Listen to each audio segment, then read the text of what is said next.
Welcome everyone, and thanks so much for stopping by. My name is Peter from Aisle Seat Travel, and this is part one of our very first cruise with Virgin. I've grouped videos of our experience into a few different parts, so each part won't be in any specific order. In this first video, I'm going to run through our embarkation process, a quick view of our Terrace room, and the Galley, which I'll explain once we get there. Now, I've personally been on over 40 cruises myself, but as I said, this is our very first Virgin, so this will be sort of a comparison to previous cruises before. As we can see here, we're kind of walking by the luggage drop-off area right off the San Juan pier. What you didn't see is that we already dropped off our luggage earlier and then walked about a block or two away just to have a drink at Senor Frog's while we waited for our boarding time of 3:15. We were, however, able to board a little earlier than that, but boarding can typically start anywhere from about 12:30 to 2 p.m. depending on the ship, and they do give passengers with member status priority boarding ahead of everyone else, as other cruise lines do as well. So here we are walking up to and into the San Juan cruise terminal. They are letting us through the 3:15 boarding lane, so they kind of do direct you which way to go based on your boarding time. And then once we get at the top of these escalators, you'll actually see the entrance to the check-in line, which went really smoothly for the most part. We didn't really have much of a wait, and the line wasn't long at all. Now, one quick thing I do want to mention while I have a second going through the line at check-in about the boarding process. The boarding time does start in the afternoon versus other cruise lines that usually start mid-morning.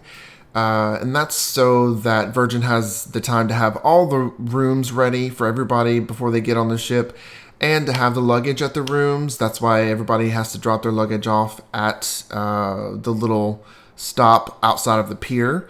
But unfortunately, we actually had to go by sailor services before we even went to the room. And by the time we got to the room, the luggage still hadn't gotten there.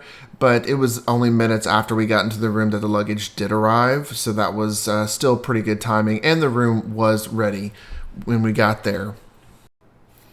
Once we stepped onto the ship, the first thing we had to do was scan our bracelets that we received during check-in at these podiums right here.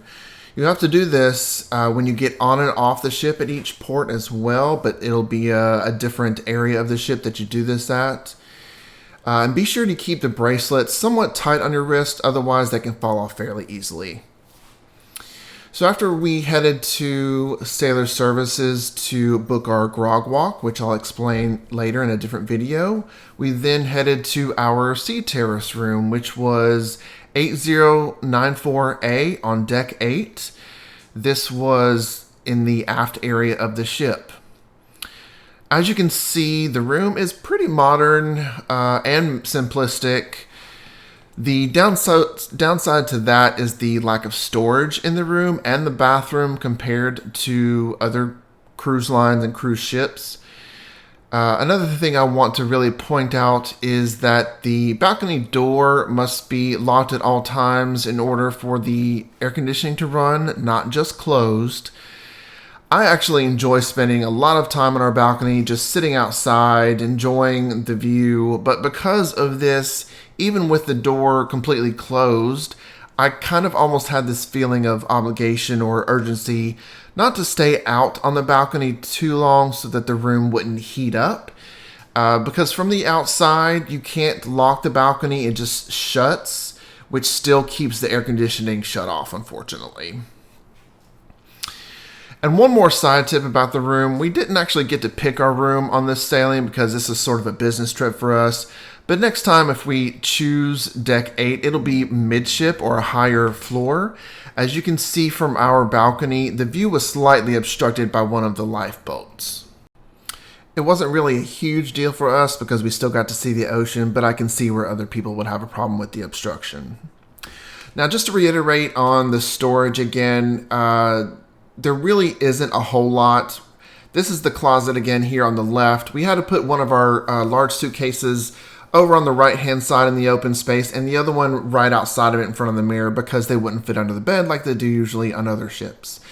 The bathroom was very compact, not a lot of storage there either, unfortunately. But now let's move on to the Galley, which was one of our favorite places on this ship because it had all the good food. Not all the good food, but a lot of it. So here we are walking into the Galley, as I said. First impressions, big wide open space, really cool. Little refrigerated cases over here on the right-hand side. This is your kind of grab-and-go area, which was really awesome because they had sandwiches and salads, even desserts, all throughout the day available in those cases. And they had several of those cases placed throughout that deck in that area. So on this day, we were actually in Tortola, which is actually now one of my very favorite islands to be at. So that was just a quick view out the window right there. But here we are really walking into the Galley. Over on the right was one of the many drink stations. Over here on the left is Bento Baby, where they have bento boxes. I'll talk a little bit more about that when I show a closer up photo of those. That's one of the other drink stations that was mainly for hot water, hot coffee, hot chocolate, etc. On the left is Pops and Bubs, which I'll get into. Right in front is Diner Dash, which is basically all-day breakfast, which, you know, a lot of people really love that. On your left, we're coming up on the Burger Bar, the Well-Bred Station, and then right there in the corner, which we'll see again in a minute, is the Dessert Station. The Dessert Station in the morning actually has healthier options, such as oatmeal and things like that. On the left right there was a glimpse of the Daily, which is basically their salad station, and we'll see that a little bit closer here in just a second. But we are walking up to their second of two main coffee shops.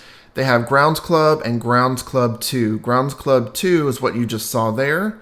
Grounds Club's in a different area of the ship, and we just passed by some more of those refrigerated cases with some grab-and-go meals. Walking up to the Daily for a closer look now. Again, this is sort of the salad station. They have regular salad items on the menu, or you can make your own. We are walking up for a closer look to the Dessert Station, as I said, is a healthier option in the mornings. This is Well-Bred, their fresh-baked bread area, where they have breakfast sandwiches in the morning, regular sandwiches for lunch and dinner. There's the Burger Bar once again, and Diner and Dash once again. And again, that is all breakfast all day during normal serving hours. Now right there, Pops and Bubbles, that's basically fruit and champagne frozen into ice pops, which is amazing. It was really popular. People were always walking around with those things. Here's the taco bar right here, where they have specific tacos, or again, you can make your own. And now we are walking towards, well, there's another little drink station right there. And again, as far as drinks, juices and sodas are complimentary on this ship with all Virgin ships. There's the Noodle House, where you can have pho dishes, and the Hot Press Station, which is basically hot sandwiches. And they do have a menu. They have menus at each of them. You can actually sit down at the table and order from one of the stands. They have the little stands that have a flag that flip up. Servers will notice it, come and take your order, or you can simply go up to the stations and grab your food directly from there. It's really whatever you prefer.